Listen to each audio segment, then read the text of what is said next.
Buenas tardes. Bien, ¿qué tal? ¿Cómo están, estimados, estimadas? Estamos en la semana decimoctava, ¿no? En la semana decimoctava. Ya en realidad no nos queda nada. Tenemos apenas apenas unas horas, nada más. La primera semana va a ser una semana de repaso. eh, ya aquí hice texto, aquí hice semana 15, estamos en la semana 18, ¿eh? Eh, ya se acabó el ciclo. En realidad hoy día es la última semana temática. Hola Franco, ¿cómo estás, maestro? Y bueno, ya descansarán de todo lo que tiene que ver con conceptos, desarrollo conceptual se acabó, o sea, ya no hay más contenido. La próxima semana va a ser una semana más de reflexión, de discutir y también darle pautas concretas, ¿no es cierto?, sobre, sobre cómo enfrentar el examen, ¿sí? Em, las implicancias del examen de admisión y sobre todo dialogar acerca de lo que supone, ¿no es cierto?, estas evaluaciones que has venido rindiendo, pues, ¿no? Y la preparación en rigor. Por consiguiente, va a ser una semana básicamente de reflexión, ¿no? Ya todos esta semana están agotando sus fichas, ¿sí? Están agotando sus fichas, están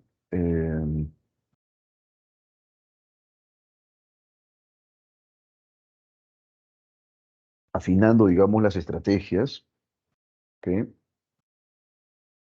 Voy a colocar aquí que es la semana 18, ¿no? Entonces esto es sesión, clase. A ver, la 74, martes 7, marzo. Ya estamos en marzo, imagínense ustedes. Es una locura.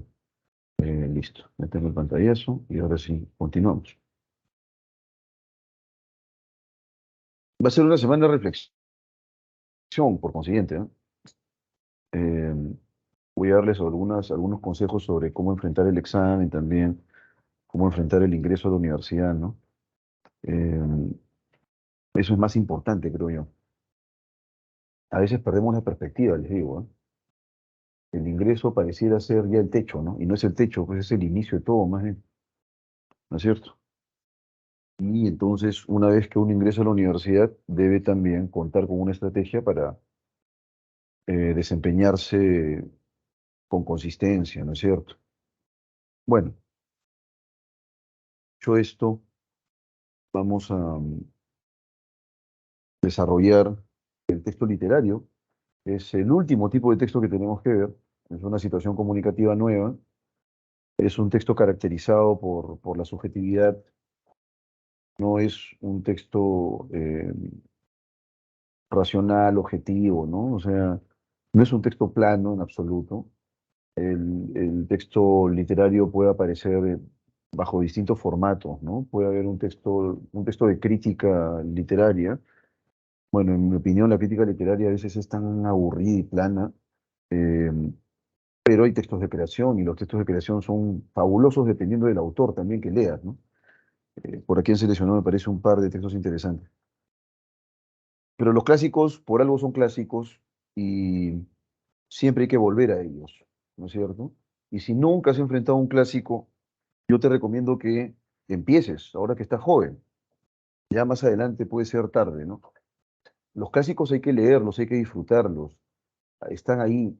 Son siglos y siglos de creación y de historia que están esperando por ti, ¿no es cierto?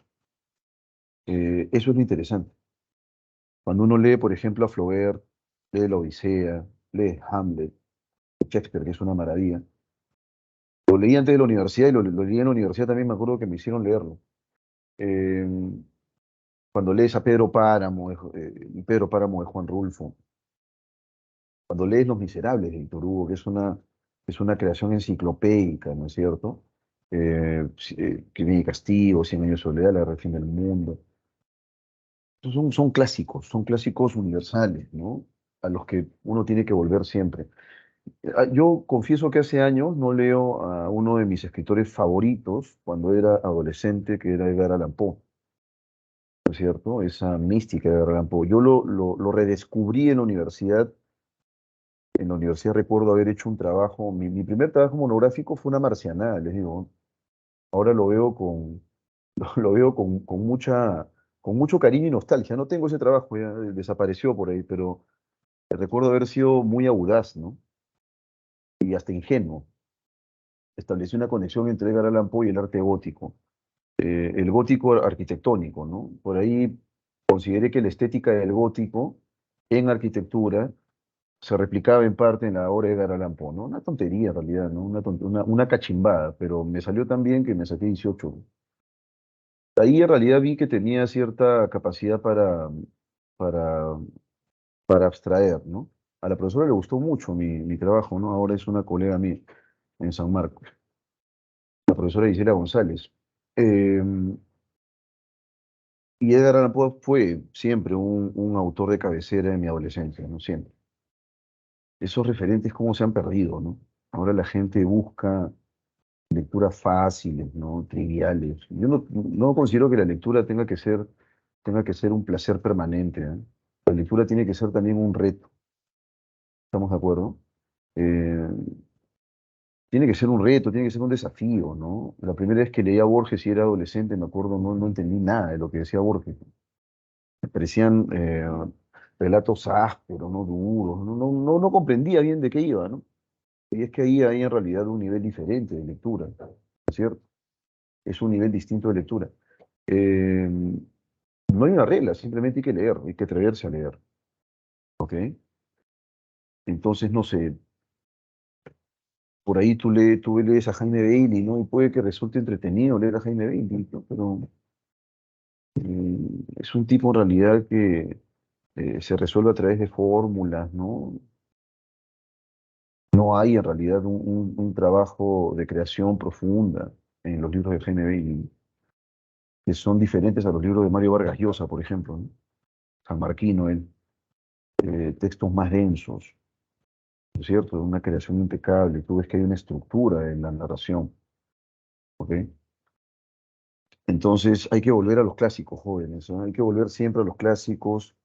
Yo sé que la lectura se ha demeritado bastante, ¿no?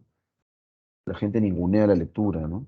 Y eso ya es un síntoma de lo mal que estamos, pues, o sea, en un país en el que la lectura se considera, pues, una actividad de ociosos, ¿no? Es una actividad de ocio, de placer, una actividad lúdica, entonces estamos mal, pues.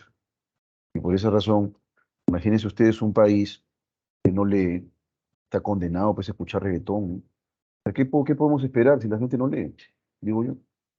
Pues escuchas esas letras simplonas, ¿no? Carentes de profundidad. ¿Qué podríamos esperar, digo yo? O sea, somos un país bananero, pues la gente no le gusta leer, no quiere leer, no le da la gana de leer. ¿Ok? Porque el tiempo es una excusa, ¿no? Es una excusa tonta. Recuerdo haber visto hace algunos años, vi un video de Schwarzenegger que fue inspirador para mí, ¿eh? Él decía, el día tiene 24 horas. Si tú no haces ejercicios, es una excusa. Y no me vengas a decir que no tienes tiempo. Eso en realidad es una manera de bloquear la posibilidad de entrenar. ¿Trabajas las 24 horas? No. ¿Duermes las 24 horas? No. Así sea media hora, puedes hacer ejercicio. ¿No es cierto? Sacarle la vuelta a tiempo. Claro, yo ahorita ya voy a cumplir 45 años y cada vez me pesa más, pues, no salir a correr, hacer mis planchitas, mi barra. Eh, pero como sea que fuere, me he entrenado desde muy niño. eh, Siempre he realizado ejercicio físico, ¿no? Entonces, digamos que eh, tengo memoria para el ejercicio. Al inicio me cuesta un poco, pero luego ya con mucha disciplina continúo, ¿no? Y esta es una cuestión que también hemos olvidado ahora, ¿no? La disciplina. Y la disciplina que yo utilizo para los ejercicios es exactamente la misma disciplina que utilizo para mis clases, para llegar puntual, para leer, para escribir, para hacer mil y un trabajos, ¿no? Hay que ser disciplinados, ¿ok? Y bueno, habrá días en que no duermas bien, eso suele ocurrir, pero eso no va a pasar los 30 días del mes, pues, ¿no es cierto? Claro, yo trabajo, no solo en la pre, tengo hijos, ¿no es cierto? Tengo deudas que cubrir, pero ¿y ustedes? Y aún así leo, me documento, me informo, razono, ¿no es cierto? Me gusta cuestionar, pero siempre con un asidero. Ayer justo estaba en una clase de 6 a 9 de la noche eh, para una de las instituciones en las que trabajo y les decía yo a los, a los inscritos en este diplomado que es gente pues que ya tiene una profesión, ¿no? No son como ustedes que se están preparando, es gente que ya en realidad eh, ya tiene información detrás, ¿no es cierto? Tiene lecturas detrás procesadas y tal. Les decía yo a ellos que hay que aprender a recelar, ¿no es cierto? Hay que aprender a recelar, hay que ir a las fuentes directas, eso es fundamental, ¿no es cierto? Entonces, lo que nosotros necesitamos es lectura, lectura y lectura. La lectura, aunque no lo creas, querido Cachimbo, eh, no lo digo porque eso va a ocurrir, eso es inevitable, ¿no? Tú a ver, un poco para que me entiendan, ¿no? Este, claro, si tú haces ejercicios, digamos, de fuerza en el gimnasio, estamos de acuerdo, eh, vas a requerir siempre subirle unos gramos más al peso, ¿no? O unos kilos más al peso. No va a ser al revés. O sea, ya cuando vayas al gimnasio nuevo, ¿sí? Yo no voy al gimnasio, yo voy al parque de mi barrio, voy, ¿no? Pero quiero llegar al gimnasio, ¿no? No vas a querer, si empezaste por ahí con 20 kilos, has subido 30 kilos, 40 kilos, llegaste a 100, ¿no? El siguiente mes no vas a volver pues a pedir que te den 10 kilos nada más, ¿no es cierto? Siempre vas a querer desafíos. En el caso de la lectura ocurre exactamente lo mismo. O sea, si tú de joven, ¿no es cierto?, te has disciplinado para la lectura profunda de textos que son densos, vas a buscar ese tipo de lecturas. Las vas a buscar, ¿no es cierto? Cuando tú ves una lectura simplona, huyes, pues, qué aburrido esto. ¿Por qué razón? Porque tu cerebro se ha vuelto exigente, pues. Imagínate que tú leas a Borges, ¿no? Leas a Karl Popper, que leas a Pinker, a Chomsky. Tu cerebro cambia para siempre, o sea, eso es inevitable. Pero leerlo, ¿cierto? De manera juiciosa, ¿no? Una página o dos, ¿no? Ya en realidad tu vida cambia para siempre. Y lo que vas a buscar es justamente ese tipo de lecturas, ¿no? ¿Ok? Porque ese tipo de lecturas sabes bien que van a permitir que se establezcan esas transiciones. Hace, me parece que fue la semana pasada. eh, Ahorita ya está acabando, ya acabó, yo ya acabé el ciclo especial de verano, que es para los que salen del colegio y se inscriben en la PREM. Y eh, uno de los videos que proyectamos en una de las semanas, la semana 8 era un video de Neil deGrasse Tyson, ¿no? Neil deGrasse Tyson, que es un astrofísico muy famoso, dirigió el programa Cosmos, el remake del programa Cosmos, que otrora estuviera dirigido por Carl Sagan. Y en este video, él señala lo siguiente, que me pareció genial, él es muy didáctico además para exponer, ¿no? Eh, la información puede volverse conocimiento. Ojo,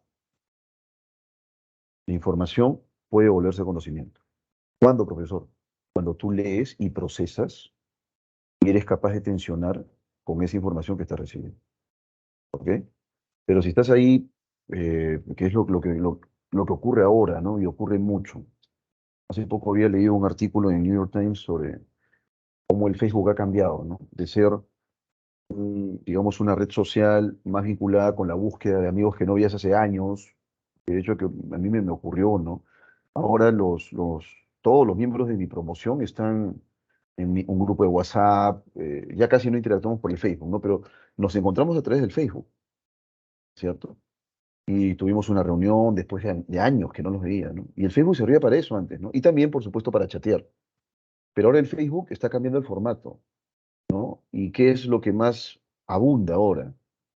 Está pasando a ser como una especie de pequeña televisión, ¿no? Videos cortitos, ¿no es cierto? Y el formato está cambiando. Ya los jóvenes no utilizan Facebook, por ejemplo. Están más pegados con estos videos cortos también de TikTok, de Instagram, ¿no? Yo en realidad no le veo nada de malo eso en rigor, ¿no? Pero si tu vida depende de eso, sí, eso es problemático, eso se vuelve un problema, ¿no? ¿Qué podrías aprender ahí si inviertes muchas horas ahí? Me parece que nada. Y si a eso le sumas que el 90%, el 99% de tus contactos, ¿no es cierto? Imaginemos eso, ¿no? Porque hay personas que van persiguiendo a los famosos, ¿no? Y entonces tienen una cuenta pues con un montón de famosos por ahí y aunque no lo creas, vas buscando, digamos, aquellas opciones que son justamente de recreación, ¿cierto? Son estas opciones lúdicas. ¿Y qué va a ocurrir? Ya pues te vas a quedar ahí en ese nivel, pues. Y si inviertes mucho tiempo utilizando estas redes sociales, ¿qué podrías aprender? Digo yo, ¿qué se podría aprender? ¿No es cierto? Pues nada, eso es información. Todos los días recibes información por ahí, ¿no es cierto? Pero es bastante difícil que esa información se transforme en conocimiento. No hay manera de que eso se pueda convertir en conocimiento. No hay forma, ¿no es cierto? Em, y Neil deGrasse Tyson decía algo más. El conocimiento se puede volver sabiduría luego. Y es cuando ya eres capaz de proponer, eres capaz de plantear algo. Para que ustedes cachimbos lleguen a ese nivel, van a tener que documentarse mucho. Y la lectura es la actividad ineludible. ¿Estamos de acuerdo? Es ineludible. No hay otra vía, no hay otra manera, ¿no es cierto? Si no es a través de la documentación, leer, razonar, discutir, tensionar y luego proponer, ¿no es cierto? Va a llegar un momento en el que esas propuestas van a irse afinando, de hecho, ¿no? Sí, ¿ok? Entonces, requerimos mucha lectura, jóvenes, ¿sí? Para que el estándar crezca, para que el estándar suba. San Marcos es una universidad, si tú comparas el presupuesto de la Católica con el presupuesto de San Marcos, o sea, te caes para atrás, pues. La Católica tiene un presupuesto impresionante. O sea, y ojo, para que ustedes vean que no todo es plata, no todo es dinero. San Marcos tiene un presupuesto modesto, de hecho, ¿sí? Pero siempre está ahí arriba. Por supuesto, en los rankings modestos también, ¿no es cierto? Locales, pero siempre está arriba San Marcos. Y es por la calidad de sus profesores, la calidad de sus alumnos. Los profesores publican mucho, ¿no es cierto? Están ahí proponiendo, ¿ok? Y eso es lo que se necesita también, pues. Necesitamos sanmarquinos que sean así, propositivos, ¿ok? Y para eso tienes que ir abandonando, tienes que ir despercudiéndote poco a poco de la inercia en la que el colegio te ha dejado, ¿no? Porque eso es así, ¿no? Es bastante difícil encontrar alumnos ahora, eso ha cambiado una barbaridad, ¿no? Tú le inyectas un poco de confianza al alumno y el alumno ya puede dialogar contigo, preguntar, ¿no es cierto? Dudar de lo que estás diciendo. Pero en la mayoría de casos, los alumnos que egresan del colegio egresan desmotivadísimos, ¿no? O sea, es como si ya no, hablar, el colegio te ha quitado todas las ganas de conocer, ¿sí? Es como el sistema escolar es como un Drácula monstruoso, inmenso, que absorbe, ¿no es cierto?, tu curiosidad, tu empacho de asombro. Eso es lo que ocurre. Y entonces la mayoría de alumnos está pues en una quietud terrible, pues, ¿no? en un estado de inercia. Son simples receptores nada más. Y es por la desmotivación, fundamentalmente. Pero ¿sabes una cosa, estimado Cachimbo? Yo no sé, eh, ya han pasado varias semanas, pero yo asumo que los 12 alumnos que están en este momento conectados son alumnos que pretenden ingresar, ¿ok? Ese es el objetivo. Eso es lo que creo, ¿no es cierto? Porque ya estamos nosotros en la semana eh, decimoctava. Se supone que a estas alturas del partido podrías irte a buscar otro curso, ¿no? ¿Para qué habilidad verbal? Pero no estás aquí.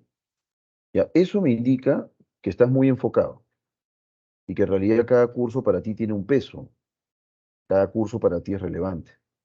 Ese es el alumno completo. Y ese alumno es el alumno que va a capitalizar todos los pasos que desarrolle, todos los pasos que dé en la universidad, los va a capitalizar de tal manera que va a ser un alumno completo, ¿no es cierto? A veces pensamos que las competencias que tenemos que desarrollar para poder competir en el mercado son fundamentalmente las que se relacionan con nuestras carreras. Y eso no es cierto, jóvenes. Eso no es cierto. Muchas veces los ingenieros, por ejemplo, tienen muchos problemas para comunicarse, ¿ok? Es bastante raro encontrar un ingeniero que pueda desenvolverse con aplomo, porque es una competencia que no ha desarrollado. Pero su capacidad de extracción es muy buena, ¿no es cierto? Las empresas más consideran ahora, ¿no es cierto?, que cada miembro de la empresa, de la institución, es un engranaje importante, pero todos los engranajes deben funcionar muy bien, ¿no es cierto? Y para ello se requiere, por supuesto, personas que interactúen con el mismo nivel de exigencia. ¿Y cómo puedes interactuar si ni siquiera hablas? ¿No es cierto? ¿Ok? Como decía en el aula, en una de las aulas de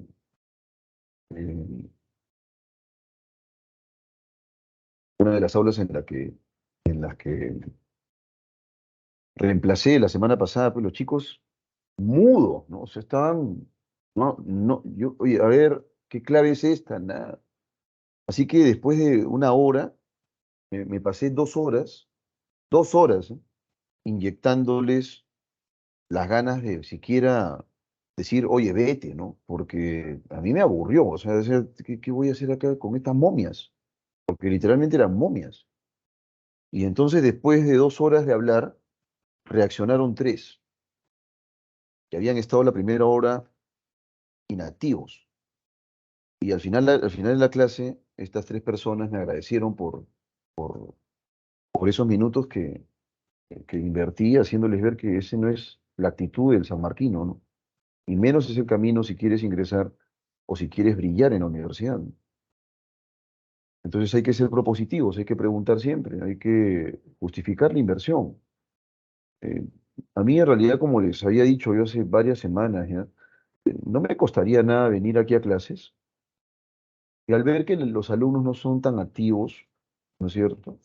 Ya, señores, a ver, eh, lean el texto y me pongo a chatear en el celular, ¿no? 10 minutos, ¿no? A ver, señores, ya, sí, listo. Y te empiezo a dar las claves. Ya, la uno la clave A, la 2 la clave B. Puede ser que la clave sea incorrecta, pero igual te la doy pues, porque hay un solucionario, ¿no? Ya, listo, esta es la clave, esta es la clave. Te doy claves incorrectas, tú te vas pensando que esa es la clave correcta, ¿no? Lo cual no está bien. Cuando en su momento ha habido preguntas en las cuales la clave es incorrecta, te lo he dicho, porque eso es lo que tiene que hacer el profesor. Tiene que estar alerta. Los profesores aquí son perfectibles y pueden equivocarse cuando formulen una pregunta, ¿no es cierto? De hecho, que en algún momento he hecho que elimines hasta, te he hecho eliminar preguntas también, ¿no es cierto? Entonces, eso es lo que se requiere. Te lo digo, querido Cachimbo, porque el enfoque no lo puedes perder. Una persona enfocada es una persona que logra mucho, ¿no es cierto? Y para eso vas a tener que sacrificar. Yo recuerdo, tenía 23 años ya, había sufrido la derrota de no ingresar a San Marcos el año 2000, me dolió mucho porque había trabajado duro durante todo el año. Trabajaba y estudiaba paralelamente. Trabajaba en las mañanas y estudiaba en las tardes. Me costó mucho ese año. Yo confieso que me esforcé, ¿no es cierto? Pero no ingresé. Y no ingresé, pero por poco, ¿eh? Y en realidad no tenía que ingresar en 2000, ¿ok? Eh, Me parece que estuvo bien no ingresar. Y al año siguiente replanteé mi estrategia. Imagínate, en esa época era un examen al año, ¿no? Esperar un año más. eh, bueno, pero es lo que tengo que hacer. Así que eché a andar. Nuevamente a trabajar y estudiar. No acabé el ciclo, pero ahora empecé a estudiar en las mañanas, ¿no? Y faltando un mes, dejé de estudiar y empecé a repasar solo, ¿no? Ya consideraba que había aprendido. Y además eran esas academias en las que tienes usualmente profesores de medio pelo, ¿no? O sea, la mayoría de profesores eran malos, pues. Malos en el sentido de nivel, ¿no? Porque claro, eran muy lenguaraces, muy locuaces. El 99% de profesores eran muy locuaces, hacían reír a todo el salón, eran payasos, ¿no? Eran payasos que te enseñaban los temas complejos de manera simple, ¿no? Yo en realidad no veía nivel ahí, ¿eh? Pero decía, bueno, esto me va a servir para ingresar, así que hay que sacarle el jugo, porque además estoy pagando, ¿no? Y yo preguntaba, cuando me tomaban una pregunta respondía, esa era la actitud. Decía, yo creo que ahora sí voy a ingresar. Y el año 2001 efectivamente voy al examen muy confiado y eh, desarrollo el examen, acabé de resolver todo lo que podía resolver después de 2 horas y media. Me faltó media hora y yo recuerdo haber agarrado mi examen, verlo y coloqué ingresé, antes de que salgan los resultados y tal, ¿no? Y efectivamente ingresé en 2001, en el tercer puesto. Em, pero ahí viene el otro asunto, ¿no? El otro asunto es, una vez que ingresas, ¿qué plan tienes? Yo siempre les digo a mis alumnos que están preparándose para la universidad y que están enfrentando un desafío muy duro, que es el filtro de San Marcos, que siempre tienen que planificar cuáles son los pasos a seguir, ¿no es cierto? Si ingresas y también si no ingresas, ¿ok? Tienes que tener claro qué es lo que vas a hacer, porque esas dos posibilidades siempre están abiertas. Ustedes saben que la competencia en San Marcos es agresiva. Son miles de alumnos que año tras año postulan, ¿no es cierto?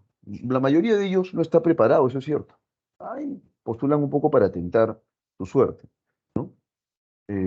Y son miles, ojo, pero otros ya están curtidos, tienen varios ciclos ahí preparándose, y entonces contra ellos también vas a competir. Lo que es cierto es que el examen, si es difícil para todos los que postulan, y si es fácil para todos los que postulan, ¿no es cierto? Entonces, tienes que tener un plan. A ver, si ingreso, ¿qué es lo que voy a hacer? ¿Cuáles van a ser los pasos? Si no ingreso, ¿qué es lo que debo hacer? ¿En qué he fallado? Tienes que tener un plan. Si no haces eso y estás esperando solo ingresar y de pronto, Dios no lo quiera, no ingresas, vas a sentir esa frustración amarga, ¿no es cierto? Y posiblemente estés desmotivado mucho tiempo, ¿no? Eso suele ocurrir, ¿ok? Entonces, ve proyectando, ¿qué hacer? Eso es fundamental. Una vez que tengas claro qué hacer, entonces ejecute el plan, ¿sí? Ejecute el plan. Cuando tú ingreses, ¿no es cierto? Tienes que tener también un plan. Estos son los pasos que voy a seguir, ¿no es cierto? Yo recuerdo mucho que un amigo mío, que ahora, eh, que en paz descanse y Dios goce, fue de los primeros en el barrio que ingresó a San Marcos. Él ingresó a educación. El año anterior había ingresado un amigo nuestro también muy querido a derecho. Y eran las expectativas del barrio. Ustedes saben que en el barrio no todos ingresan a San Marcos, pues, ¿no? Entonces hay gente que se dedica a otras cosas, hay gente que también ya está muerta, ¿ok? Dicho sea de paso. Y hay personas como yo y como muchos de mis amigos que con mucha ilusión postulamos a San Marcos y hemos forjado nuestra vida. ¿Sí? Y este amigo, me acuerdo que fue uno de los primeros en ingresar, e ingresó a Derecho, perdón, a Educación. Y alguna vez visitándolo, justamente él ingresó el año 2000, mi otro amigo ingresó en el 99, eh, lo encuentro y me dice, oye, sí, todo bien con la universidad, mira, que me estoy llevando esto y lo otro, ¿no es cierto? Y luego ya me lo encuentro después de unos meses, ingresé a la universidad, celebré ahí con mis amigos, como no tienen la menor idea, fue una alegría enorme.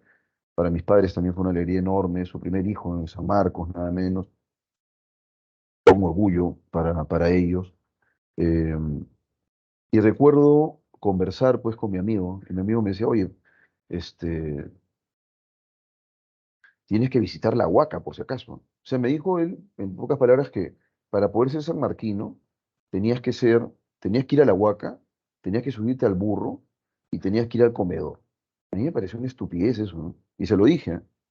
Oye, estás loco tú, ¿no? Y ya, claro, yo fui a la Huaca, eh, digamos que un ciclo después, ¿no? El primer año de carrera. Pero no porque tenga que hacer eso para ser sanmarquino, sino de puro curioso, ¿no? Entonces, yo ahí veía que él, por ejemplo, no estaba enfocándose en lo que supone ser un alumno sanmarquino serio, ¿no? Yo decía, no, voy a estar perdiendo el tiempo yendo a la Huaca, oye, estás loco, ¿no? Eh, yo lo que quiero es estudiar. Y yo contaba los días, ¿no? Recuerdo cuando me matriculé en esa época, todo era tan precario en San Marcos Jóvenes, tan precario, para que me den ¿qué mi carnet? Para que me den mi constancia de ingreso, tuve que sancocharme en el sol como 4 horas, ¿ok? Y claro, yo recuerdo que algunos días antes, en la celebración, me habían dejado huecos por todos lados en el pelo porque había ingresado y me tuve que rapar a coco, ¿no es cierto? Y entonces voy a la universidad, ¿no es cierto? Y con mi cabeza pues pelada. Imagínate estar zancochándome en el sol. 4 horas. Y me hizo recordar mucho cuando saqué mi libreta militar, ¿no? Y yo decía, pucha, qué difícil es que te den esto, ¿no? Claro, en esa época no había pues el auge tecnológico que hay ahora. Hasta que finalmente pude obtener mi constancia de ingreso, ¿no? Y claro, tú veías la foto de mi constancia de ingreso, a veces no era yo, ¿no? Una cámara que te deformaba la cara de una, de una manera increíble. Yo recuerdo que una amiga que conocí en San Marcos de bibliotecología, no le creían que esa era ella, porque ella era blanca, pero en la foto salía literalmente como yo, negra, ¿no es cierto? Y entonces no creían que esa era ella. Le decían, no, ese no es tu carnet. Ella tenía que enseñar su DNI, ¿no? Y todo esto era todo un rollo, ¿no es cierto? Pucha, que acá parezco una tamalera, me decía ella, ¿no? No me creen, incluso cuando quiero ingresar a la universidad, ¿ok? No creen que soy yo. Es graciosísimo, ¿no? Porque así de pésima era la tecnología en esa época en San Marcos, ¿no? Entonces, esperaba las clases con muchas ansias y finalmente tuve mi primera clase. Yo recuerdo, y nunca voy a olvidar eso, jóvenes cachimbos, ¿no? Yo recuerdo que cuando entré a letras, yo me sentía en Oxford, ¿no? Decía, estaba pisando huevos, ¿no? Decía que, pucha, qué alucinante, estoy en San Marcos, decía, ¿no? Por fin lo hice. Y fui con mi cuadernito, ¿no es cierto? Muy puntual, esperando mi clase afuera. Y mi primera clase fue de matemática básica, ¿ya? La clase más aburrida. Qué aburrido ese profesor, ¿ok? Profesor de matemáticas, no sé si se habrá jubilado ya o no, pero fue realmente un plomazo esa clase. Ahí decía, pucha, que así dictan clase los profesores. Bueno, el asunto es que dije, bueno, voy a tener que llevar, pues, matemática básica. ¿Qué voy a hacer? Y gracias a Dios yo conocí a un amigo que, paralelamente a lo que él estudiaba filosofía en San Marcos y estaba en mi salón de integrado, y él estudió en la Universidad del Callao también, paralelamente. Chibolo, ¿no? Estudié ingeniería. Así que era un trome él, pues, en matemática. Y bueno, ahí en matemática básica me enseñaban álgebra, ¿ok? Y no era lo mismo que yo había visto en la academia, en absoluto. Nada, ¿no? Nada de lo que había visto en la academia me está enseñando ahí, ¿no es cierto? Y entonces yo decía, pucha, ¿ahora qué hago? Y bueno, felizmente un día conversando con él, oye, ya, pues, listo, yo te puedo enseñar. Hacía sus clases, ¿no es cierto? Tenía un amigo filósofo también, de la misma camada, de la misma base, que me ayudaba por ahí con la lógica, era una lógica dura la que nos enseñaban ahí en matemática básica, y así pude aprobar el curso. Lo aprobé con 15, me pareció una nota decente, ¿no es cierto? Y listo, dije, ya, me olvido de este curso de matemáticas para el olvido. Pero luego llevé un curso de filosofía con el querido Fernando Muñoz Cabrejo, un profesor muy bueno, o sea, que me inspiró mucho, de hecho que con él leí textos recontra interesantes, y ahí sí sentí pues el espíritu de la universidad, ¿no? Entonces, sus lecturas me llevaron a otras lecturas y a otras lecturas. Literalmente yo vivía en la universidad, ¿ok? Pero no para subirme al burro, pues, o para irme a una verbena, porque también era otra histeria eso, ¿eh? Había el uno, oye, la verbena, la verbena. A mí no me interesaba eso. Yo estaba enfocado en aprender. Y saben qué, yo creo que no estuvo mal que haga eso. Claro, yo ya tenía 23 años, pues en esa época, ¿no? Eh, no estuvo mal que haga eso, porque yo recuerdo, ¿saben qué hacía queridos cachimbos? Eso es algo que les cuento a mis hijos también, ¿no? Yo desarrollaba mis clases, a veces ni siquiera almorzaba, eso estuvo mal, pero trataba yo de capitalizar el tiempo, y me metía a clases de filosofía, ¿no es cierto?, en tarde-noche, con algunos profesores que me decían que eran muy buenos, ¿ok? Y también en esos cursos leía, claro, en esos cursos sí, yo no tenía la presión del examen o de las evaluaciones, ¿no? Pero era una manera de prepararme, ¿no es cierto? Y no tienen ustedes la menor idea cuánto aprendí. Claro, mis amigos terminaban las clases y se iban, pues no, al taco, al billar, ¿no es cierto? Se iban a tomar. Yo me quedaba ahí en San Marcos, ¿ok? Fueron años muy duros, ¿ah? No fueron años sencillos, pero estuvo bien, estuvo bien. Ya cuando egresé de San Marcos, ahí nomás empecé a dictar en San Marcos, jovencito. No me demoré ni medio día más, acabé mi carrera en el tiempo que tenía que acabarla. Yo sentía que le estaba retribuyendo a la universidad el hecho de que me haya permitido ingresar de esa manera, siendo un buen alumno. Acabé mi carrera en primer puesto, ¿no es cierto? De hecho, se los dije a mis padres, con mucho orgullo. Eh, viejito, viejita, acabé mi carrera en primer puesto. Sí, sí, primer puesto, ¿no es cierto? Y mira, me han dado ingreso directo a la maestría en San Marcos. Ah, qué bueno, listo. Yo dije, bueno, de algo sirvió amanecerme, ¿no es cierto? De algo sirvió ser un alumno complicado, cuestionador, que se documenta, que no siga el rebaño, ¿no? Más bien el rebaño me seguía a mí porque además era mayor. Entonces no tuve esa dificultad de, pucha madre, tengo que encajar en este grupo. No me interesaba eso. Yo lo que quería era aprender. Y creo que los alumnos que destacan en la universidad tienen esa perspectiva, ¿no? ¿Ok? Claro, tú me preguntarás, profesor, pero nunca fue una verbena. Claro que fue una verbena, ¿no es cierto? Claro que lo hice un par de veces, ¿no es cierto? Música espantosa, pues así, un par de 10 minutos, 20 minutos y me iba, ¿no? Porque no me gustaba la música. Em, pero sí he ido a las verbenas, ¿no? Pero lo hacía cuando yo sentía que ya había cumplido con todas mis obligaciones como alumno. ¿Estamos de acuerdo? Antes no, antes no. Y yo les cuento que aquí en donde yo vivo, ¿no es cierto? Mis amigos me dejaron de ver. Solamente me veían en julio, en las vacaciones de mitad de año, ¿no es cierto? Donde ya nos íbamos a jugar pelota, salíamos a tomar, etcétera, etcétera, ¿no? Con las limitaciones económicas del caso, por supuesto. Y me veían también en verano, ¿no? Pero ahí el resto del año no me veían, porque estaba yo enfocado en lo que sabía que tenía que hacer.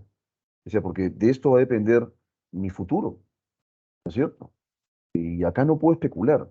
O sea, tengo que hacer las cosas bien, porque además estoy estudiando una carrera que no es tan comercial. Ahora lingüística tiene un campo laboral mucho más amplio, pero en la época en la que yo ingresé, nada, ni hablar, no, no, no, no había forma. Entonces no podía especular. Y paralelamente a mi ejercicio docente ahí en San Marcos, hice la maestría, me fue muy bien también, porque ya los profesores me conocían. Sabían que era un alumno bastante aplicado, bastante exigente, ¿no? Con una mirada distinta de la teoría, entonces respetaban mucho lo que yo decía en clases, ¿no? Y eh, coincidentemente en la maestría conocí gente que no era de la especialidad, entonces ellos me pedían que les enseñe, ¿no? Y ahí también tenía ingresos, y tenía ingresos diarios, ¿eh? Eh, Paralelamente enseñaba español extranjero, se enseñaba en San Marcos también. Me salían algunas chambitas como corrector, qué sé yo, ¿no? Hasta que luego ya fui posicionándome, ¿no es cierto?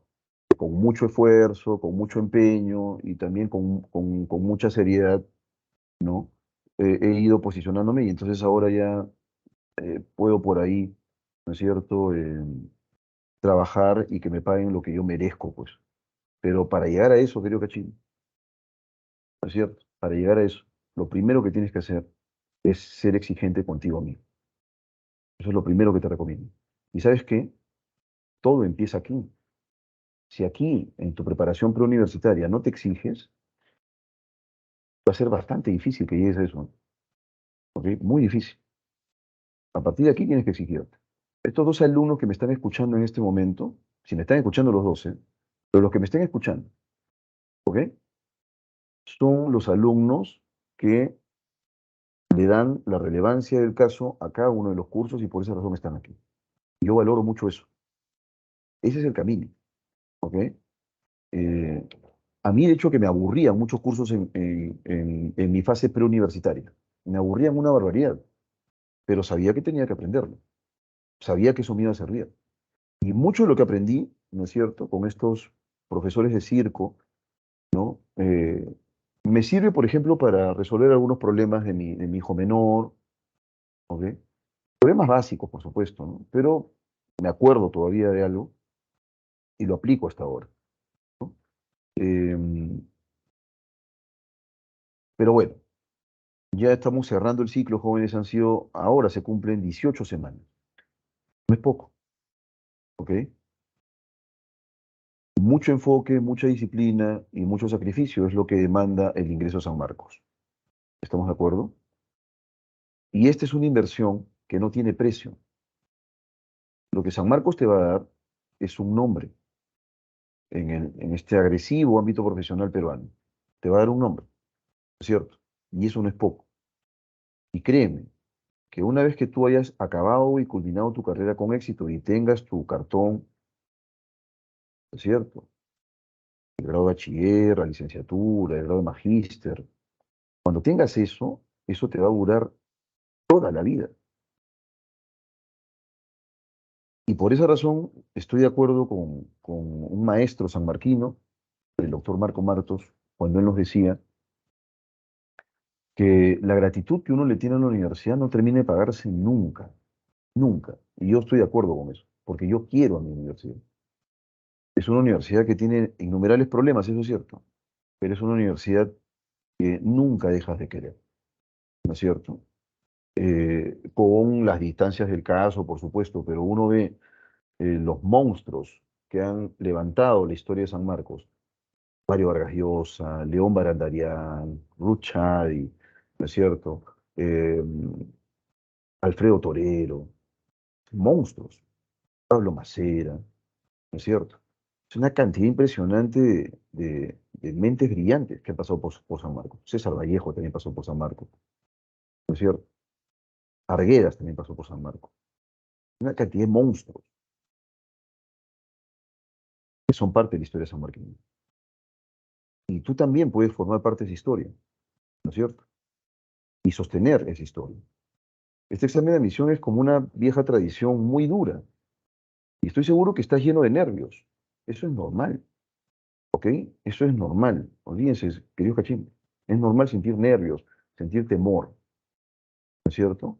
El temor es un sentimiento, ¿no es cierto?, que le ha permitido al ser humano librarse de la muerte, muchas veces, ¿ok? Lo que hay que saber hacer es capitalizar ese temor. Y eso es lo que vas a tener que hacer este examen, ¿no es cierto? Capitaliza el temor. No dejes que te doblegue. Cuando yo ingreso a una clase nueva, siempre estoy nervioso. Eso es normal. ¿Ok? Cuando voy a exponer, a pesar que he expuesto cientos de veces, y lo puedo decir, siento nervios, siento temor, no conozco al público, ¿ok? Pero simplemente capitalizo el temor, el nerviosismo, y me echo a andar. Y lo hago bien. Y justo hace unos días conversaba con mi hermana de eso, ¿no? Mi padre tuvo mucho que ver con eso. Tuvo mucho que ver, porque él tenía en realidad una idea de la disciplina muy férrea, ¿no? Entonces yo decía, no, tengo que hacer las cosas bien con mi viejo porque si no, me va a caer. Entonces, aprendí desde muy niño, ¿no es cierto?, a trabajar bajo presión, ¿ok? Desde muy niño. Y esto en realidad lo aplico hasta ahora. Estoy excesivamente nervioso, ¿no es cierto? En una entrevista de trabajo, qué sé yo, en una exposición, los nerviosismos ahí me abordan, pero soy capaz de capitalizar ese nerviosismo para brillar. Y eso es lo que tienes que aprender a hacer también, querido Cachín, ¿ok? Bueno, hoy no nos vamos a ayudar de la lectura, vamos a leer unas cuantas cosas por ahí, ¿ok? Entonces, el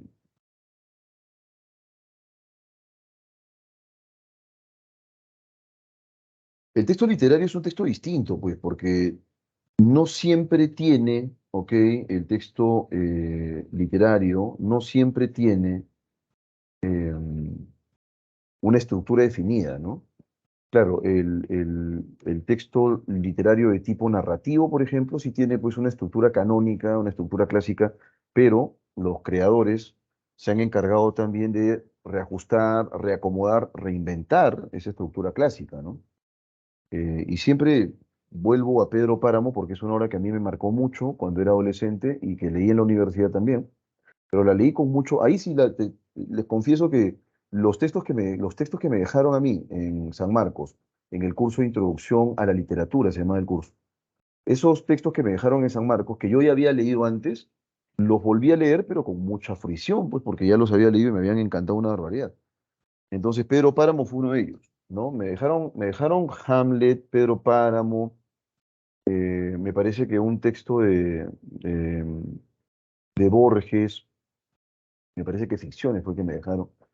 Fueron en total 8 obras, ¿no es cierto? De Edgar Allan Poe también creo que algo hubo por ahí. Entonces, volví a esos textos pues yo con fruición. Y en el caso de Pedro Páramo es una obra que se caracteriza justamente por quebrar esa linealidad, ¿no? De pronto tú estás leyendo que el tipo llega a un pueblo y tal, y más adelante te enteras que es un muerto, ¿no? Es una cosa de loco. Entonces como que empiezas desde el final hasta el inicio, es loquísima la obra, ¿no? Ya cuando tú te enteras de qué cosa es lo que está pasando, te rompe la cabeza, o sea, lo que se llama ese conflicto cognitivo, ¿no? Que utilizan los educadores posmodernos. Pero efectivamente te crea un conflicto, ¿no? Eso es lo delicioso de esa obra.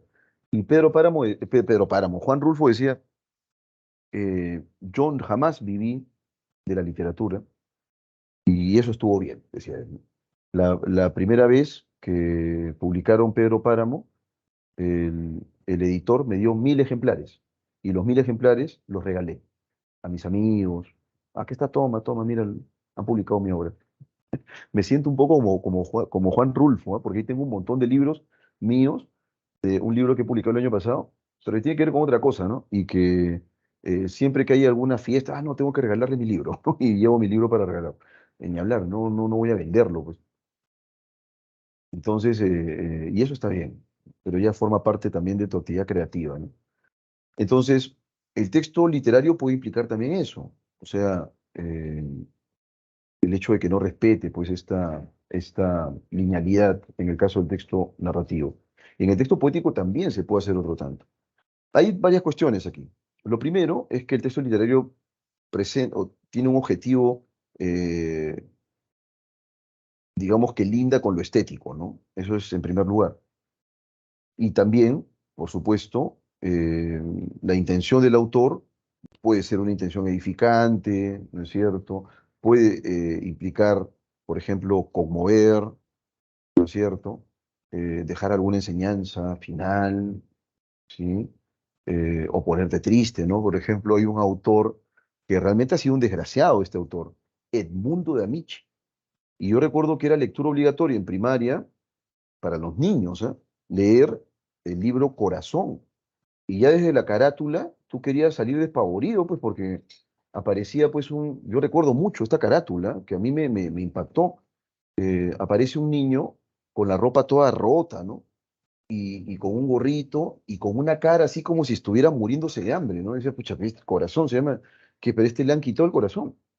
Y efectivamente eran obras pues, que te hacían llorar, ¿no? Este mundo de Amici es un maldito, ¿no? Cómo ha perturbado la vida de muchos niños.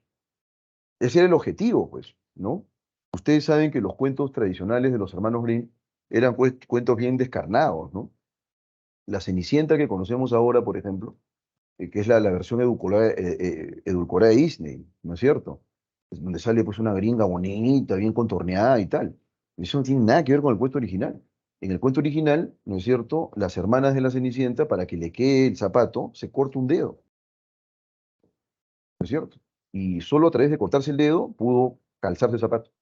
Y entonces el príncipe dijo, ay, ay, ay, ya vamos, lo está llevando en el carro. Y la tipa empieza pues a palidecer. ¿Por qué? Porque se está desangrando. Imagínense ustedes, ¿no? Y claro, eso no te lo cuenta Disney, pues, pero en el cuento original eso ocurre. Y lo que intenta reflejar justamente es eso, ¿no? Lo capaz, digamos, de lo que puede ser capaz el ser humano, ¿no? Para poder conseguir un objetivo, pero dictamina de lo que puede ser capaz el ser humano, pero en términos bajos, viles, ruines, ¿no es cierto? Porque finalmente esa era la vida real, y así era como lo entendían ellos. Yo recuerdo haberles leído a mis hijos un cuento, ¿no? Que era de los hermanos Grimm también, ¿no? Que se titulaba El lobo y los cabritos, ¿no? Contándoles pues a mis hijos, estaban pequeñitos, ellos estaban escuchando ahí, ¿no? El lobo y los cabritos. Y hay una parte literal del cuento en el que se señala que la mamá de los corderitos lo que hace es abrirle la panza al lobo. Imagínense esa figura, ¿no? Y que tú le cuentes eso a un niño.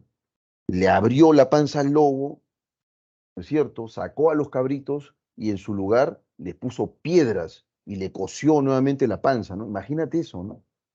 Parece pues una historia gore, una cosa así. Em, pero esa era la manera, digamos, de relatar de los hermanos Grimm, una manera descarnada, ¿ok? Entonces los objetivos pueden ser distintos, pero siempre hay pues un matiz estético ahí y van a em, utilizar, si se quiere, ¿no es cierto?, un registro plagado de metáforas, ¿no es cierto? Porque lo que se quiere es jugar con la multivocidad de este tipo de texto, ¿ok? Y va a haber, por supuesto, géneros, narrativos, poéticos, dramáticos, etcétera. ¿Ok? Seguimos. Em, Mario Vargas Llosa sí cree que la literatura es subversiva. Yo también lo creo, pero determinado tipo de literatura es subversiva. ¿Estamos de acuerdo? Subversiva en el sentido siguiente, ¿no? Hasta ahora recuerdo la vez en que leí Paco Yunque de César Vallejo. No sé si alguno de ustedes ha leído Paco Yunque de César Vallejo. Pero la primera vez que leí Paco Yunque de César Vallejo, eh, estaba en primaria. Yo no entiendo por qué ahora los referentes han cambiado tanto, digo yo. O sea, me conmueve para mal eso. ¿Ah? Esa es la basura que le dan a mi hijo. Me llenan de libros para el plan lector, pura basura, ¿no? Y yo, ya, pues esto es lo que lo que tiene que leer mi hijo, ¿no? Caballero, pues porque ahí los colegios que son también negocios hacen sus entuertos, sus negocios con las editoras, ¿no? Y ahí llevan su marmaja también. Ya, para el plan lector, ¿no? Listo. Bueno, y me acuerdo cuando leí Paco Yunque, eh, ahí hay un pacto implícito entre el escritor que está creando un mundo ficticio. ¿no es cierto? Y el lector, porque yo recuerdo nítidamente que me puse furioso, ¿no? Siendo niño, sentí la indignación por primera vez. Y eso es lo alucinante del texto literario. Fue capaz el Paco Yunque, César Vallejo, de despertar ese sentimiento de indignación. Y yo, literalmente, me parecía tan injusto lo que hacía Grieve con Paco Yunque, que quería golpear a Grieve, ¿no? O sea, ¿dónde está? Y yo, literalmente ya sobrecogiéndome de la realidad, abstrayéndome de la realidad, quería buscar a Grieve para golpearlo, por abusivo, ¿no? Me parecía tremendamente injusto lo que hacía con Paco Yunque. Y es increíble cómo una obra de ficción puede crear eso, ¿no? Yo recuerdo hace muchos años haber escuchado a Ozzy Osbourne, el ex frontman de Black Sabbath, eh, que decía lo siguiente, ¿no? Ya cuando se empezó a formar el grupo, porque ellos también eran pues de un suburbio, Birmingham, ahí en Inglaterra, un suburbio pobre, ¿no? De obreros. Escuchabas máquinas y máquinas, ¿no? Eran puras fábricas. Era pues una ciudad gris, bastante gris. Y entonces Ozzy Osbourne, conversando con los miembros del grupo, eh, decía lo siguiente, ¿no? Eh, ¿Por qué la gente paga para ver películas de terror si se sienten mal? ¿No? Es alucinante eso, ¿no? O sea, cómo tú pagas para sentir terror. Bueno, hagamos lo mismo con la música. Y bueno, aparece pues Black Sabbath, ¿no? Entonces, lo que quiero decirles con esto es que va a haber, por supuesto, un pacto implícito entre el creador y el lector. Porque cuando tú te conmueves, te estás conmoviendo con un mundo irreal, ¿no es cierto? Cuando te indignas, estás indignándote, ¿no es cierto? A partir de la lectura, un mundo ficticio. ¿Estamos de acuerdo? Porque sabes en el fondo que existen en el mundo y en tu país varios Pacos Yunques y varios Humbertos Grieves. Y eso lo ves en la vida real luego, pero ya no te quedas callado, pues, ¿no es cierto? Ahí sí tú puedes, oye, oye, ¿qué cosa te está pasando? No, no hagas eso, ¿no es cierto? Tratas de confrontar, me dejo entender. De manera que la literatura puede activar ese tipo de emociones. Eso es lo alucinante, ¿no es cierto?, del texto literario y de las creaciones en general, ¿no? ¿Ok? Bueno, hay algunas características, por ejemplo, la libertad creativa, porque no va a haber un solo estilo, son varios estilos y se han ido recreando a lo largo de los siglos. Se van a emplear una serie de figuras literarias, eso es cierto, ¿no? La metáfora, la metonimia, la sinécdoque, ¿no es cierto? El hiperbatón, qué sé yo, la hipérbole, perdón, ¿no es cierto? El símil, etcétera. Entonces va a haber una serie de figuras literarias que se van a utilizar. Va a haber una serie de recursos. De hecho, que para crear una obra de ficción, una narración, puedes utilizar, por ejemplo, la técnica del narrador omnisciente, ¿no? ¿Ok?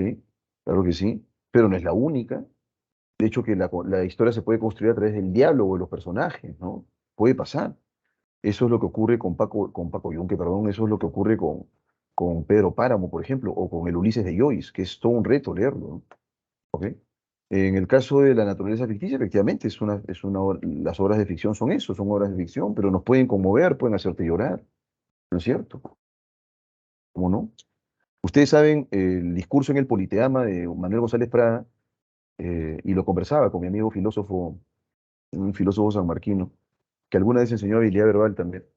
Lo conversábamos y nos decíamos, oye, ¿tú has leído el discurso en el Politeama o no, Miguel? Claro, compadre, ¿cómo no? Lo leí en primaria. Pucha, brother, yo recuerdo cuando leí el discurso en el Politeama de González Prada, la manera como te inyectaba ese patriotismo, ¿no? Ese amor por tu Perú. Y sabías que Chile nos había revolcado, pues, pero eso no importaba. Es un discurso incendiario, ese discurso en el Politeama, ¿no? Y esa llama que te incendia, ¿no? Y tú dices, pucha, que me quiero traer el Huáscar. De eso son capaces los escritores que presentan recursos, ¿no es cierto? Yo no sentiría eso con Jaime Bailey, por ejemplo, en absoluto, o sea, o con Beto Ortiz, ¿no? ¿Qué podría derivar yo de ahí? No sé, quizás aburrimiento, ¿no? Pero No despertaría eso en mí una lectura de Jaime Bailey, para nada. Esta complicidad, esta magia que uno siente, por ejemplo, leyendo cuentos de Edgar Allan Poe, ¿ok? O a Víctor Hugo, a Palma, por ejemplo, ahí en el caso peruano, Valdelomar. Yo recuerdo cuando leí Los ojos de Judas de Valdelomar, una maravilla, ¿no? La ciudad de los tísicos, esa atmósfera triste, gris, opaca, ¿cómo la podías despertar tú solamente leyendo, ¿no? Eso es lo interesante, por supuesto, del texto literario. Bueno, aquí dice filosófico, pero es literario, ¿ok? Y vamos con la actividad, una actividad puntual ya para cerrar, ¿no? Dice aquí, era un día luminoso y frío de abril y los relojes daban las 13 horas. Winston Smith, con la barbilla clavada en el pecho en su esfuerzo por burlar el molestísimo viento, se deslizó rápidamente por entre las puertas del cristal en la mansión de la Victoria, aunque no con la suficiente rapidez para evitar que una ráfaga polvorienta se colara con él, ¿no? Imagínense lo fuerte que era el viento. El vestíbulo olía a legumbres cocidas y a esteras viejas. Al fondo, un cartel de colores, demasiado grande para hallarse, um, un cartel de colores, dice, ¿no? Demasiado grande para hallarse en un interior, estaba pegado a la pared. Representaba solo un enorme rostro de más de 1 metro de anchura, ¿cierto? La cara de un hombre de unos 45 años con un gran bigote negro y facciones hermosas y endurecidas. Winston se dirigió hacia las escaleras.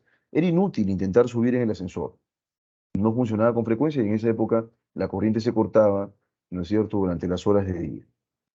Esto era parte de las restricciones con que se preparaba la Semana del Odio.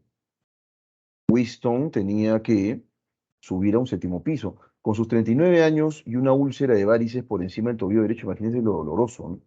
¿No es cierto? Subió lentamente, descansando varias veces. En cada descansillo, frente a la puerta del ascensor, el cartelón del enorme rostro miraba desde el muro. Era uno de esos dibujos realizados de tal manera que los ojos le siguen a uno a donde quiera que esté. El gran hermano te vigila, decían las palabras de Pedro, ¿no? Big Brother is watching you. Aquí está el cartel. 1984 de George Orwell, ¿no? Bueno, y vamos con la pregunta. Rápidamente, ya para cerrar, ¿no es cierto?, estas diapositivas. Dice aquí, it is incompatible to affirm that the elevator, ¿no? Es incompatible afirmar que el ascensor, ¿ok? Y vamos aquí con las alternativas, ¿sí? Vamos con las alternativas.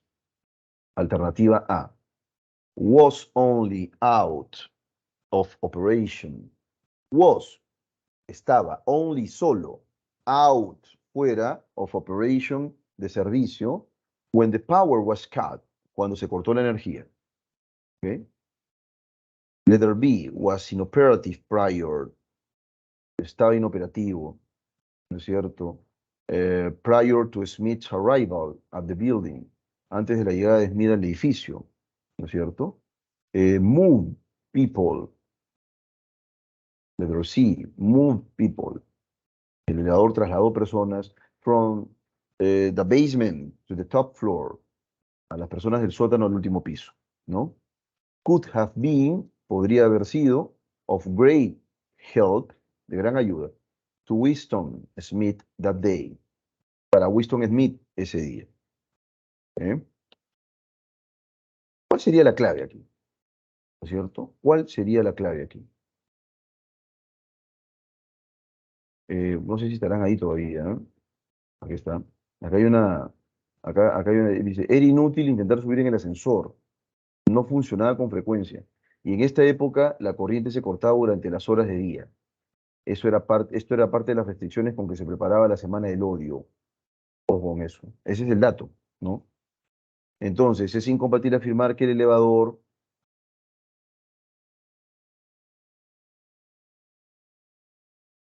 ¿cuál sería la clave?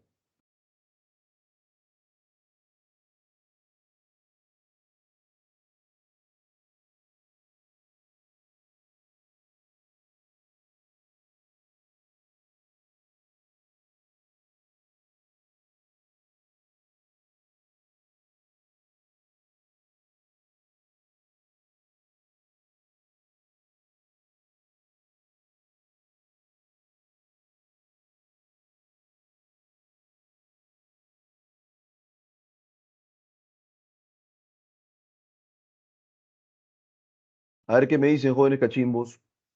Algo se les ocurre por aquí. Me dice por aquí Franco Leonardo, ¿no es cierto? La A. Y tienes toda la razón, querido Franco, ¿no es cierto? La A. Muy bien, Joan Abdiel. Eh, Solo estuvo fuera de servicio cuando se cortó la energía, ¿no? ¿Ok? Esa es la clave. Eso es falso. Estamos de acuerdo. Eso es falso. Bueno, hemos acabado en buen tiempo. ¿Eh? Más nos hemos demorado en la reflexión. B me dice por ahí, a ver, vamos a ver, vamos a ver, vamos a ver. Por aquí me dice B, Brisa Alexandra, ¿no? Me dice, estuve en operativo, ¿ok? Ojo con esto, el elevador estuvo inoperativo. Vamos a ver si eso es falso, ¿ah? ¿Ok?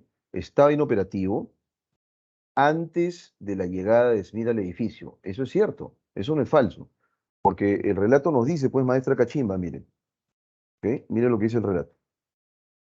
Por esa razón no puede ser la B, porque la B es, perdón,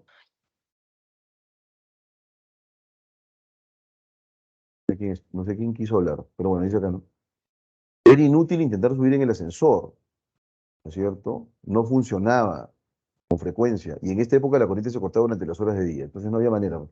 Cuando él llega, ya estaba sin corriente el ascensor, ¿no? No había corriente en realidad.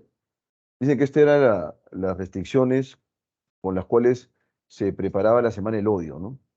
Y ahí aparece, ¿no? Este cartel. Parece Hitler, ¿no?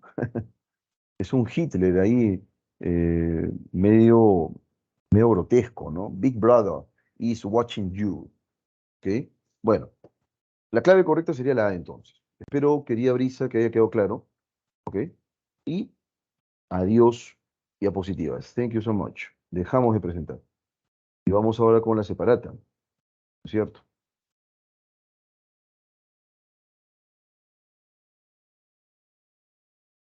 Ahí está. El texto literario. Y arrancamos, ¿no es cierto? Eh, de arranque vamos con un pequeño fragmento, ¿no? Este es un cuento, nada menos que de Antonio Gálvez Ronceros, ¿no? Es alucinante es este cuento, ¿no? Dice aquí, vamos a entenderlo, ¿ah? Eh, en cualquier momento llegará al caserío el diputado de la provincia, ¿ok? Y el negro Froilán es otro personaje que en nombre del pueblo debía pedirle que se asfaltara el camino principal. ¿Sí? Estaba pues malhumorado. O sea, el negro Froilán era el encargado, ¿no es cierto?, de decirle al diputado de la provincia que el camino principal quede asfaltado. Asfalte el camino principal, señor diputado. Pero ese día estaba malhumorado. Dice aquí, le habían advertido que no hablara mucho, porque los diputados pensaban que los negros hablaban mal. Cuando llegó el diputado con su comitiva, Froilán le salió al paso, ¿no? Este negro, pues, le sale al paso porque él era el encargado, pero no te pierdas de vista que estaba malhumorado ese día. Le sale al paso y le dijo, como verá usted, señor Diputra, este camino es bueno, pero como los camiones se golpean con tanto hueco que tiene, necesita su afatrao. Y entonces Froilán, habiendo dicho esto, genera en el diputado, ¿no es cierto?, la siguiente reacción, ¿no? Él pregunta, ¿cómo, cómo? Le pregunta, porque ha habido partes por ahí que no se ha comprendido, pues. Como verá usted, señor Diputra, este camino es bueno, pero como los camiones se golpean con tanto hueco que tiene, necesita su afatrao. ¿Cómo, cómo? Y el negro Froilán, que estaba enamorado, ya está dicho. O sea, no te lo voy a volver a repetir, ya lo dije, no me molestes, ¿no es cierto? ¿Ok? Bueno, vamos con la pregunta número uno.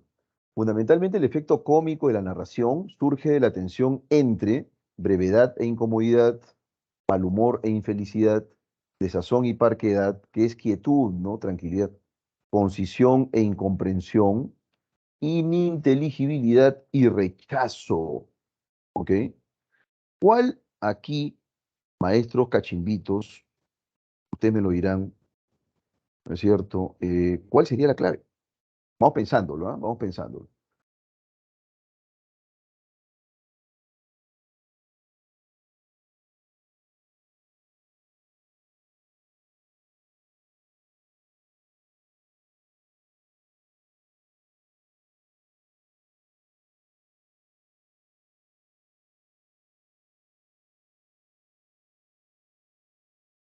A ver, ¿qué me dicen por aquí?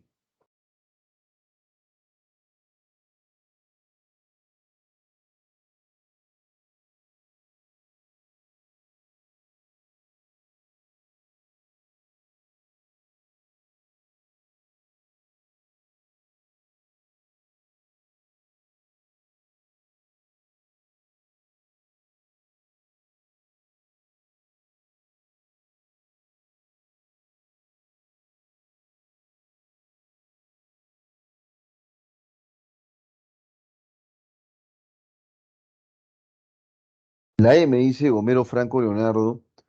eh, Dice aquí, ininteligibilidad y rechazo. Pero es que, a ver, sí puede ser ininteligibilidad, ¿ok? Porque no se comprende parte del discurso de Froilán, ¿no? Pero no hay rechazo, porque el diputado, más allá de decirle, bueno, sabes que no entiendo nada, me voy, ¿no? Eso hubiera sido rechazar. Pero él tiene la intención de comprender qué está diciendo Froilán, ¿no? ¿Cómo? ¿Cómo? Dice Froilán. Y Froilán dice, ya te ha dicho, ¿no? O sea, no me molestes más, ya te lo dije. ¿Ok? Entonces, en ese sentido no hay rechazo. Lo que sí podríamos decir es que el enunciado de Froilán, el parlamento de Froilán, no es tampoco un discurso, ¿no? Se supone que él tenía que pedir en nombre del pueblo, entonces tal vez hubiera podido elaborar un discurso más complejo, ¿no? Porque se trataba del diputado de la provincia, nada menos, pero no, pues él simplemente dice lo siguiente, ¿no? Dos líneas a lo mucho. Como verá usted, señor Diputra, este camino es bueno, pero como los camiones se golpean con tanto hueco que tiene, necesita su afatrao. Ya me imagino, ¿no? Claro, ahí tienes que comprender el dialecto chinchano, que es justamente el dialecto que representa aquí Antonio Galvez Ronceros, ¿no? Entonces, ¿cuál sería aquí la clave? Sería la D, concisión e incomprensión, ¿ok? Es conciso, es breve, y lo que genera eso es incomprensión. Porque claro, ahí tienes que involucrar a los dos personajes, ¿no? El Lebro Froilán elabora un enunciado conciso, corto, breve, al grano. Y el otro personaje, el diputado de la provincia, ¿no es cierto?, no lo comprende. Ahí tenemos justamente esa tensión, pues, entre la concisión y la incomprensión. ¿Ok? Luego, dentro del texto, la palabra salir al paso se entiende como, dice acá, ¿no? Froilán le salió al paso y le dijo, interceptar, presentar, discutir, negociar, adular. Me parece que esta está sencilla, digo yo. ¿Ok? ¿Cuál es la clave en la pregunta número 2? No sé, Evelyn, si esto que me estás planteando es am, lo que consideras la clave correcta de la pregunta 2.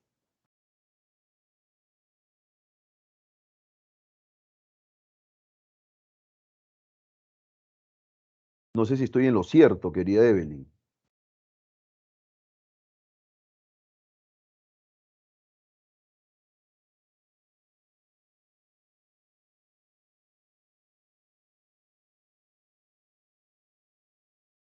Ah, perfecto. Muy bien, Franco. Sí, perfecto, es la A.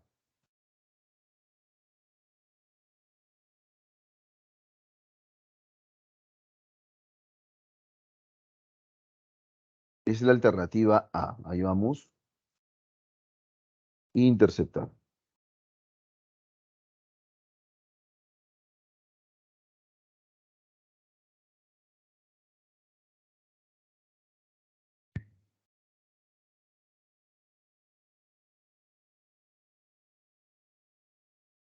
A ver, vamos con la pregunta 3. ¿Es posible deducir sobre el protagonista del relato que, excepto su brevedad expresiva, tiene como meta no incordiar al diputado, excepto, bueno, acá en realidad ese excepto está de más, ¿no? Que consigue transmitir su pedido claramente al diputado que lo visita. sobre el protagonista del relato se puede inferir que fue elegido para hablar con el diputado por cierta aptitud especial, ¿no? Que parece ser que por lo general suele ser una persona muy locuaz, ¿no? Relato que se siente molesto porque su vecino supone que él habla mal, ¿no? ¿Qué podríamos nosotros deducir? ¿Ok? ¿Qué podríamos deducir de del personaje principal, ¿no es cierto?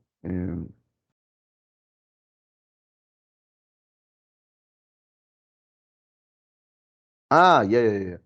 Es posible inferir, y acá está la pregunta de la sintaxis es espantosa. A ver, es posible inferir sobre el protagonista del relato que, excepto, que qué fea manera, ¿no? O sea, lo que nosotros tenemos que detectar es qué es lo que no podríamos deducir. O sea, básicamente lo que han tenido que hacer aquí es colocar esto, ¿no?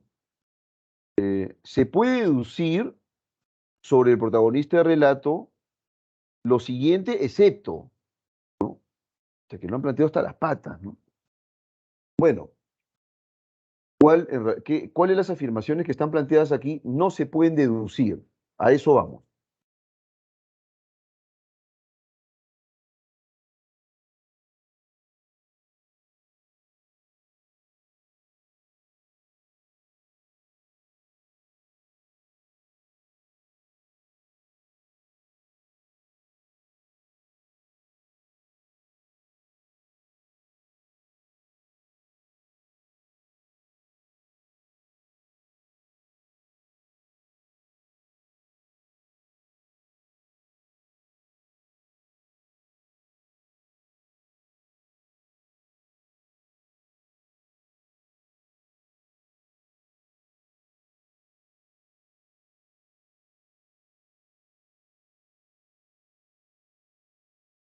Ahí va excepto o solo es inferencia, ¿no? O sea, el excepto está mal planteado, querido Franco Leonardo, ¿ok? Lo que te están diciendo es, oye, podemos inferir todas estas claves excepto, eso es lo que te quiere decir, ¿no? Podemos inferir todas estas claves excepto una. ¿Y cuál es la que no podríamos inferir? ¿Qué me dice?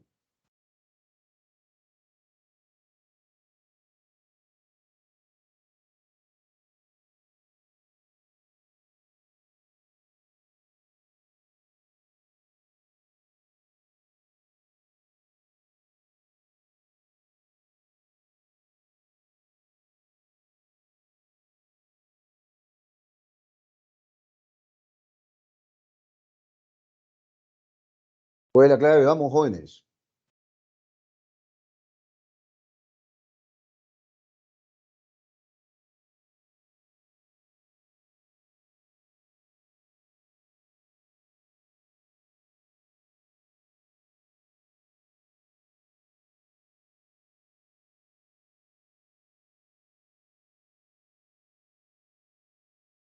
B, coge tú.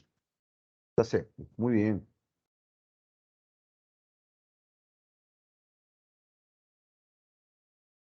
La clave correcta es la B. Consigue transmitir su pedido clave. Eso es falso, pues. Eso no se puede deducir, ¿no es cierto? No hay manera de que podamos decir, más bien no se le entiende, pues, ¿no es cierto? Correcto, la clave es la B.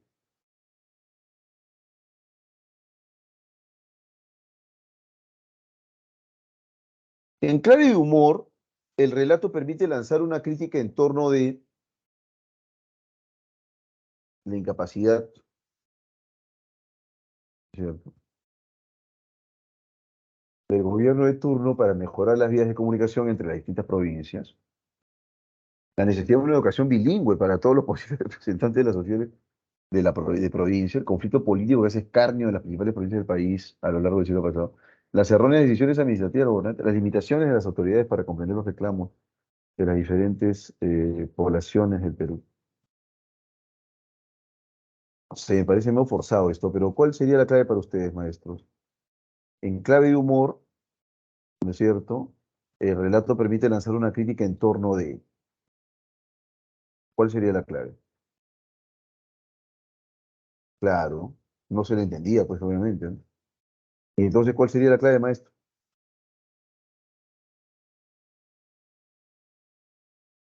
Esa era una consulta. ¿A qué se refiere Sí. en clave de humor? Ah, lo que ocurre, maestra, es que el texto da risa, ¿no?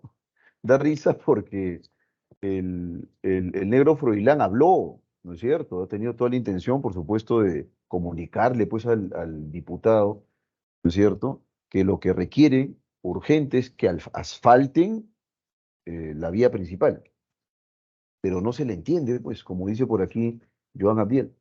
Y entonces, al no entendérsele, va a ser bastante difícil que esta autoridad pueda faltar algo, si no sabe siquiera que lo que quiere decir el Neurofuilán es que se asfalte esa pista. ¿Ok? Y esto en realidad da risa, o sea, el cuento es un cuento cómico, ¿no? Un cuento no es para nada solemne en absoluto, ¿no? Y por esa razón dice este relato en clave de humor. Claro, porque da risa, pues que el negro no quiere hablar y ya te ha dicho. O sea, no, ya no me molestes más. Ya te lo dije, ¿ok? La clave correcta, como bien lo han señalado por aquí, es la E, ¿no? Eso ha pasado siempre, pues, jóvenes, ¿ok? Aquí efectivamente se refiere a las limitaciones de las autoridades para comprender qué es lo que se necesita realmente, ¿no? ¿Ok? Y, por supuesto, de manera muy inteligente y sutil, Gálvez Ronceros lo que propone es que esa incomprensión también pasa por lo lingüístico, ¿no? Claro. Casi nunca vas, han votado por ti, pero no te da la gana de ir, pues nunca vas. Y cuando llegas no entiendes nada. ¿Por qué? Porque no conoces el Perú desde dentro, pues, ¿ok? No solamente las necesidades de quienes viven ahí, sino esas variaciones del español, ¿ok? Seguimos. Semejante a un rey del cielo, el gran filósofo Empédocles estaba envuelto en púrpura y ceñido de oro, mientras que los pitagóricos iban con sus leves túnicas de lino, con calzado hecho con papiros. Se decía que sabía hacer desaparecer las legañas, disolver los tumores y sacar los dolores de los miembros. Se le suplicaba que hiciese cesar las lluvias o los huracanes. Conjuró las tempestades en un círculo de colinas. En Celinonte, echó a la fiebre volcando dos ríos en el lecho de un tercero. Y los habitantes de ese pueblo lo adoraron y lo levantaron y le levantaron un templo y acuñaron medallas en las cuales su imagen estaba colocada cara a cara con la imagen de Apolo. Otro sostiene que fue adivino instruido por los magos de Persia, que dominaba la necromancia y la ciencia de las hierbas que traen la locura. Un día, cuando cenaba en Anquitos, un hombre furioso irrumpió en la sala, la espada en alto. Empédocles se incorporó, tendió el brazo y cantó los versos de Homero sobre la nepenta que brinda la insensibilidad.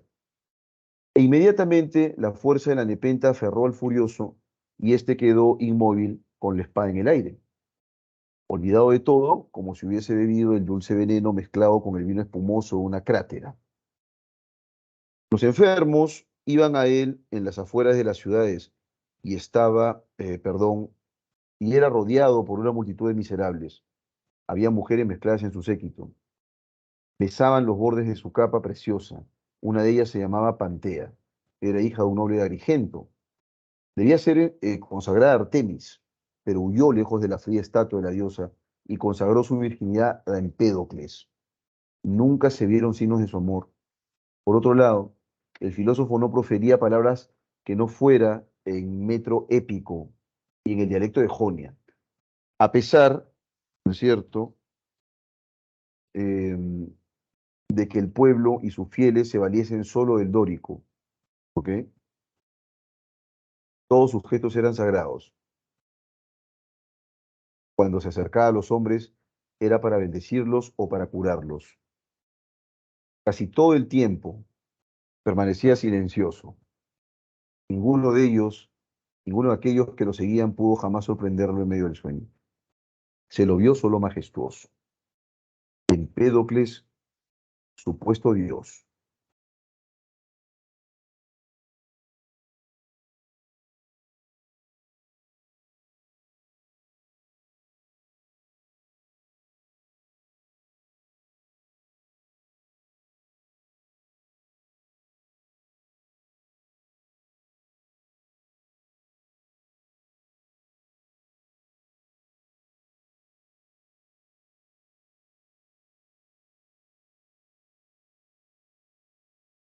Vamos con las preguntas de opción múltiple rápidamente. Vamos rápidamente con las preguntas de opción múltiple. Medularmente, el párrafo puede ser descrito como un perfil religioso y político de Empédocles, una historia sobre el poder mágico de un filósofo, una biografía documentada de Empédocles, una semblanza literaria del filósofo Empédocles, una narración sobre Empédocles y Pantea.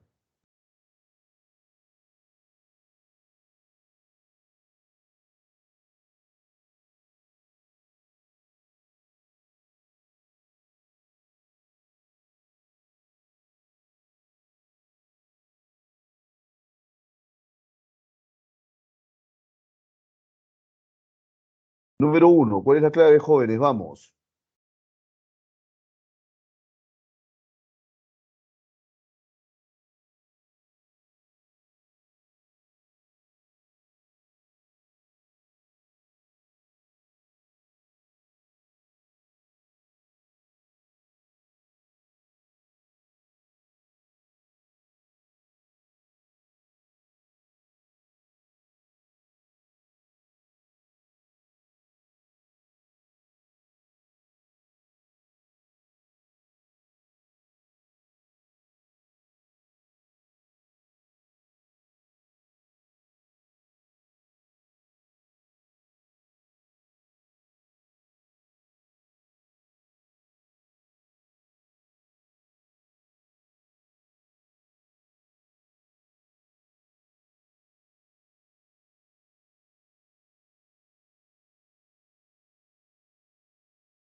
A ver qué me dicen, jóvenes.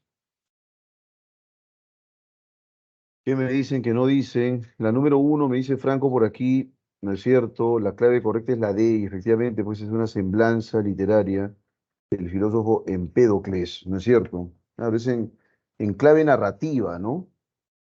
En clave narrativa, o sea, es una semblanza narrativa en rigor. ¿Eh? Ahora nos dicen traer, ¿no? Acá dice, y la ciencia de las hierbas que traen la locura. Otro sostiene que fue un adivino instruido por los magos de Persia, que dominaba la necromancia y la ciencia de las hierbas que traen la locura.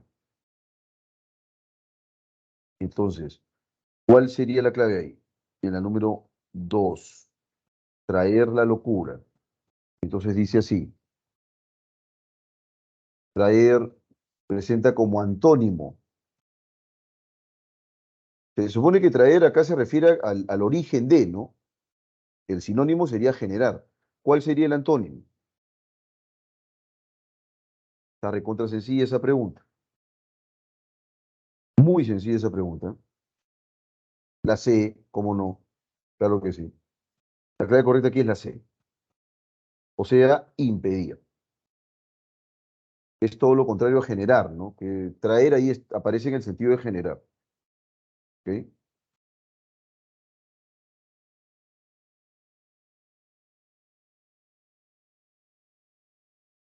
De la lectura se desprende que el amor entre Empédocles y Pantea se caracterizó por. O sea, nadie se enteró nunca que estaban juntos, ¿ah?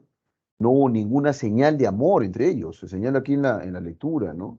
Entonces, dicho esto, hay un rasgo, pues, ahí que salta a la vista, ¿no? ¿Cuál sería? ¿Cuál sería ese rasgo?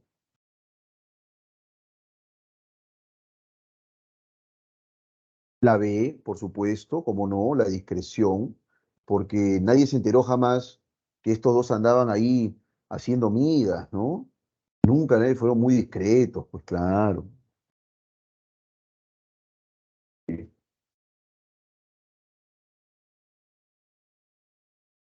Luego dice, se desprende que para narrar algunos sucesos relativos a la vida de Empédocles, se insiste en el valor histórico para la filosofía del sabio griego.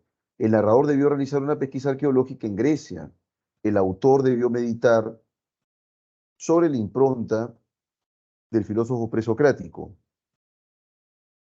Se rechazan los elementos mitológicos para hacer fiel a la historia. El relato recupera la memoria popular y mítica sobre el filósofo. ¿Cuál sería la clave aquí? Esta es un poquito más para pensarla, ¿no es cierto?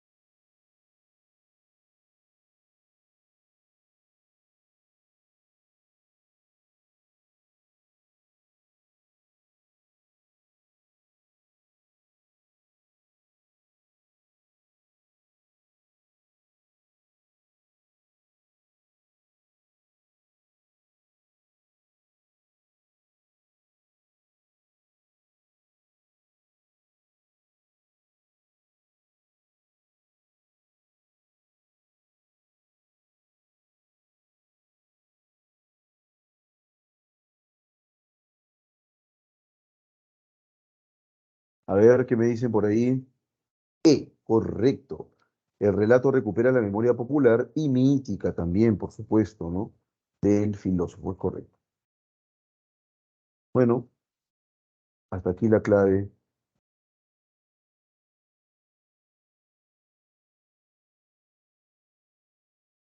Vamos ahora con el texto C.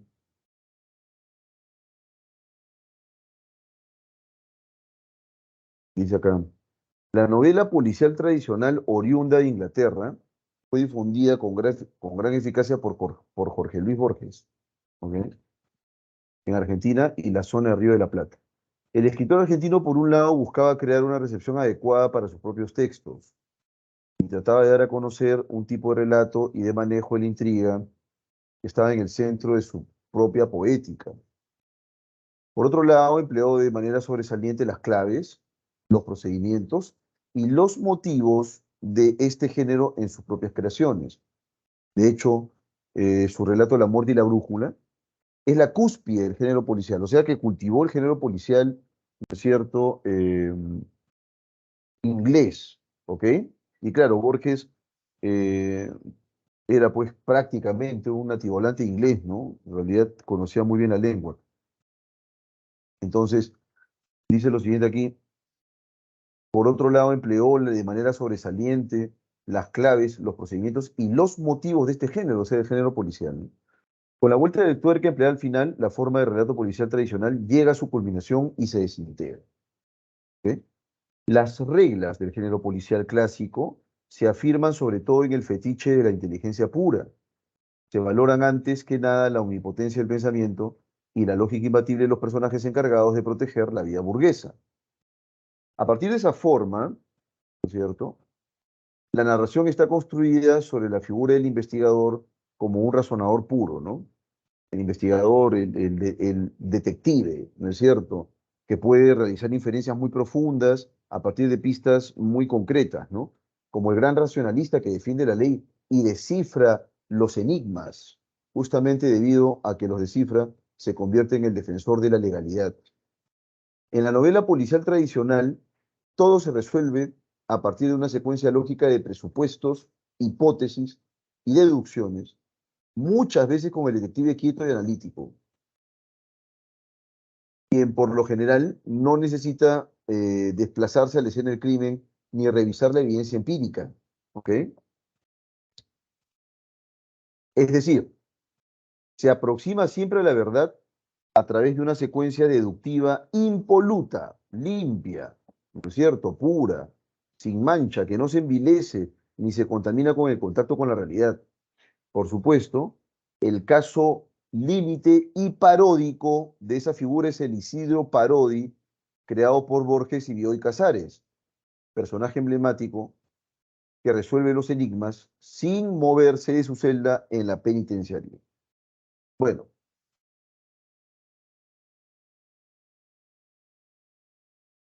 vamos con la primera pregunta de este textito rápidamente.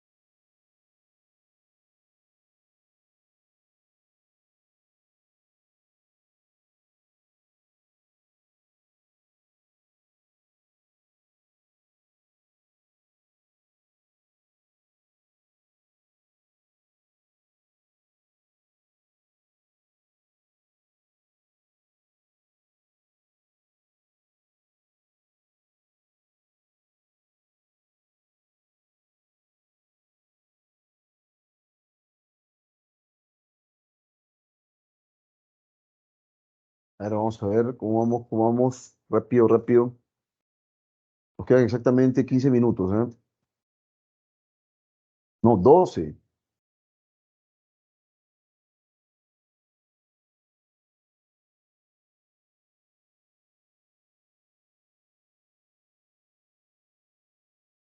¿Cuál es la clave? Vamos.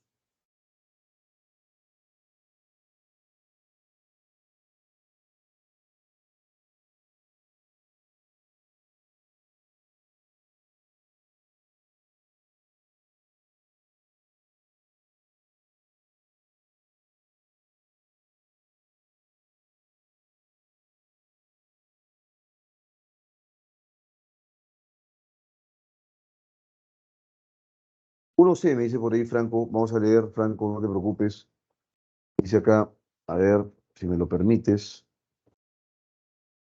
Revisar la faceta de Borges como creador de relatos y analizar la figura de razonador puro. No, porque él no es el creador de los relatos policiales. Eso se creó en Inglaterra, dice aquí.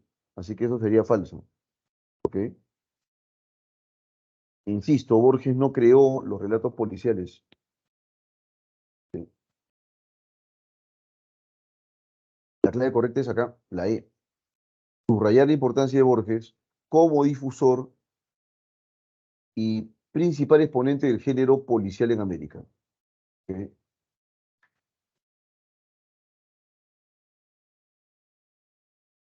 La clave correcta es la E.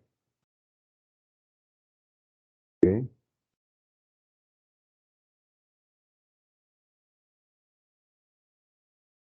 Ahora vamos con el término puro. ¿Qué es lo Profesor, que connota? ¿y por, Sí, dime.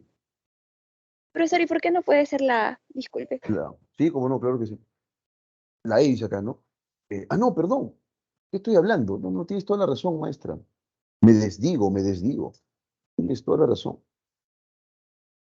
Claro, no, no es el principal exponente del género policial, ¿no? Eso es cierto. Acá en realidad tiene que ver con la difusión. Sí es un difusor del género policial. Y también se destaca uno de los rasgos principales. Estoy quedándome con la alternativa de la pregunta anterior. Acá es la A aquí, ¿ok? La clave correcta es la alternativa A, ¿sí?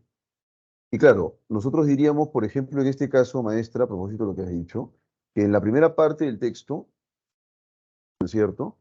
Eh, Está inclinado a develar cuáles fueron las motivaciones que impulsaron a Borges, ¿no es cierto?, a difundir el género policial, que ya era pues un género más o menos antiguo, en Argentina, en Río de la Plata, ¿ok? Pero más adelante se enfoca en un rasgo principal de este subgénero, ¿no? Que luego, por supuesto, desapareció. Así que la clave que quería Cachimba es la A, no es la E. Estoy ahorita divagando. Esta es la clave. No es, Borges definitivamente no es el principal exponente del género policial, pues apenas tiene relato por ahí que se vincula con el género policial. No es el principal exponente para nada, ¿ok? Así que en la pregunta uno, la clave correcta es la A, ¿sí? Si hubiera quedado la respuesta hasta aquí, como difusor, listo, ahí tiene sentido, ¿no? Difusor de ese relato. Ahora vamos con puro. Dice aquí, dice aquí, la narración está construida sobre la figura del investigador como un razonador puro, ¿ok? Como un razonador puro. Entonces, entonces, ¿qué connota puro?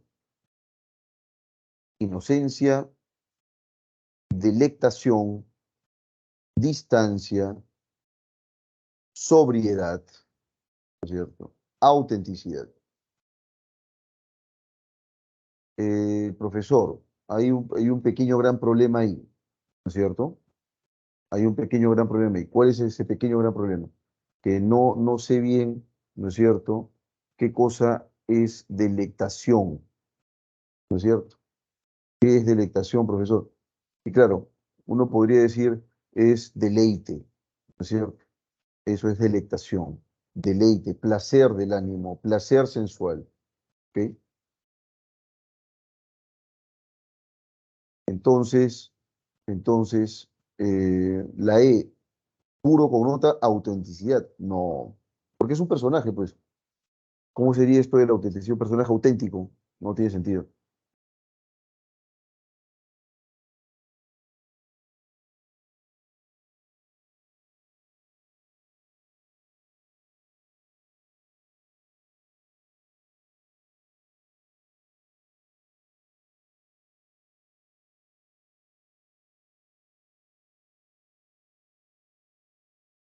¿Cuál sería la clave? ¿Qué connota la palabra puro?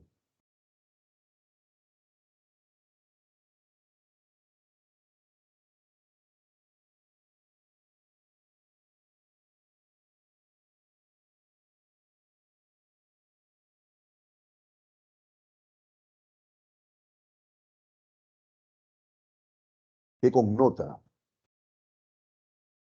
En el número 2 me dicen que es la E, o sea, connota autenticidad, no. Connota distancia, ¿ok? Porque dice que, ¿no es cierto?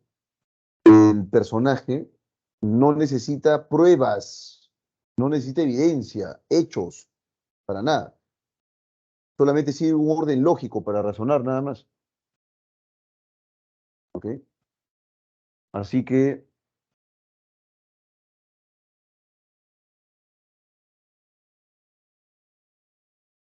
distancia es la clave.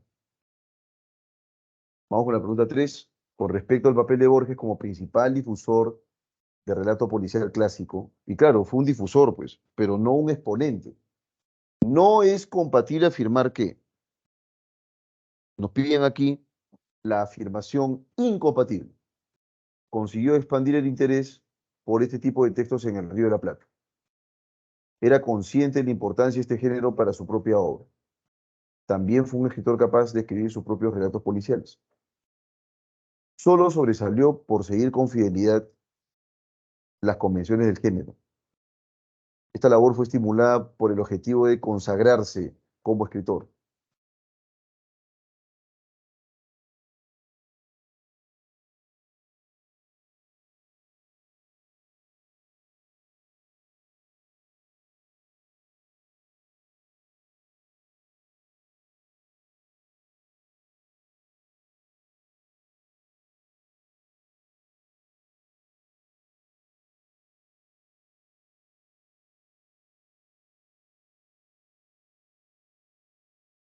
D, perfecto, muy bien.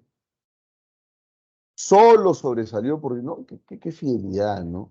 Fidelidad es eh, prácticamente, digo yo, copiar lo que se hizo en Inglaterra. Pero sí hubo pues un pequeño atisbo de intervención y también de recreación, que no es lo mismo que creación, ¿eh? Bien, última pregunta, 4. Si en una novela el detective se viera constantemente obligado a recorrer calles peligrosas plagadas de delincuentes para buscar evidencias,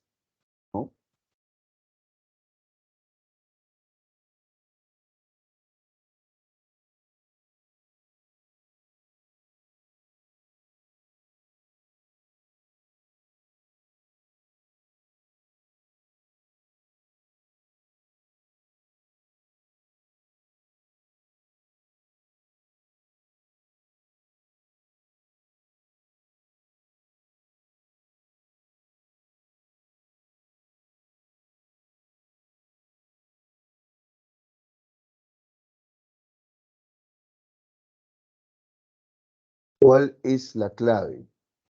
En la número 4, ¿no es cierto? La clave correcta en efecto es la alternativa B, Franco. ¿Ya? Porque claro, se supone que el género policial tradicional, el detective, que es un razonador muy fino, no necesita la evidencia empírica, dice ahí el texto. No necesita los datos, las huellas, ¿no? No necesita de eso, ¿ok? Entonces la clave correcta es la B. Sería válido dudar que esa obra pertenezca al género policial tradicional, ¿no? Claro que sí. Vamos con el ejercicio de comprensión lectora. ¿De quién es? De Diodoro. La influencia de la literatura en el cerebro mejora las habilidades cognitivas y el equilibrio psicológico.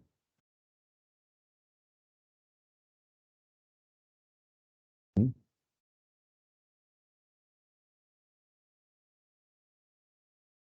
Bueno,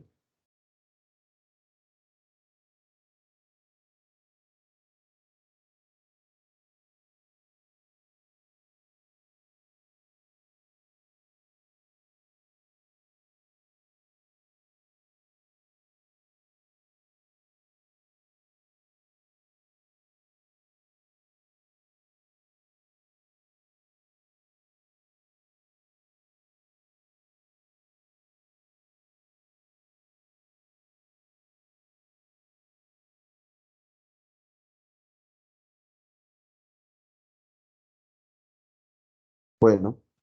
Bueno, jóvenes, vamos a quedarnos ahí de momento, ¿ok? Luego vamos a pasarle de revista este texto, resolver por ahí un texto en inglés, ¿no es cierto? Y con eso acabamos esta semana 18 nada menos, ¿ok? Nos queda una hora más, pero vamos a entrar a receso, así que dejo de proyectar y descansen, lleguen con las baterías recargadas, ¿ok? Nos vemos en breve.